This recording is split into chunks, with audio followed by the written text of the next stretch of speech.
Hello, ഫ്ലിപ്കാർട്ടിൽ നിന്നൊരു kurta set വന്നിട്ടുണ്ട്. നമുക്കൊന്ന് തുറന്ന് നോക്കാം. ഒരു പ്രാവശ്യം തുറന്നതാണ്, അതാണിത് ഇങ്ങനത്തെ കോലായത്. അപ്പോൾ ഷോള് നോക്കാം ആദ്യം. ഷോള് അത്യാവശ്യം ലെങ്ത്ത് വരുന്ന നെറ്റുള്ള ഷോളാണ്. നല്ല വർക്കൊക്കെ വരുന്നുണ്ട്, നല്ല ഭംഗിയുണ്ട് കാണാൻ.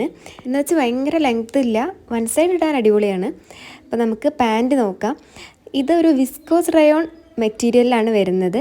പാൻറ്റിൻ്റെ അടിയിലൊക്കെ വർക്കുണ്ട്, നല്ല ഭംഗിയുള്ളൊരു വർക്കുണ്ട്. പിന്നെ പാൻസ് എലാസ്റ്റിക്കാണ് വരുന്നത്. അത്യാവശ്യം നല്ല ക്വാളിറ്റിയിലാണ്, സ്റ്റിച്ചിങ് ഒക്കെ നല്ലതായിട്ടുണ്ട്. നമുക്ക് ടോപ്പിലേക്ക് പോവാം. ടോപ്പ് ഇത് കണ്ടില്ലേ, നല്ലൊരു ടോപ്പ്, നല്ല ഭംഗിയുണ്ട്. ഫ്രണ്ടിൽ ആ ലൈൻ വർക്കൊക്കെ വന്നിട്ട് അത്യാവശ്യം ഞൊറിയൊക്കെ വന്നിട്ട് നല്ലൊരു ടോപ്പാണ്. സ്ലീവിൻ്റെ എൻഡിലും ചെറിയൊരു വർക്ക് കൊടുത്തിട്ടുണ്ട്. അപ്പോൾ നമുക്കൊന്ന് ഇട്ടിട്ട് കാണാം. ഇത് ഇടുമ്പോൾ അത് ഇങ്ങനെയാണ് വരുന്നത്. ഞാൻ സ്മോൾ സൈസാണ് ഇത് എടുത്തിട്ടുള്ളത്. ഇതിപ്പോൾ വില 800 സംതിങ് കാണിക്കുന്നുണ്ട്. ഞാൻ വാങ്ങിക്കുമ്പോൾ 700 സംതിങ് ആയിരുന്നു. അപ്പോൾ സാധനം വെറുത്താണ്.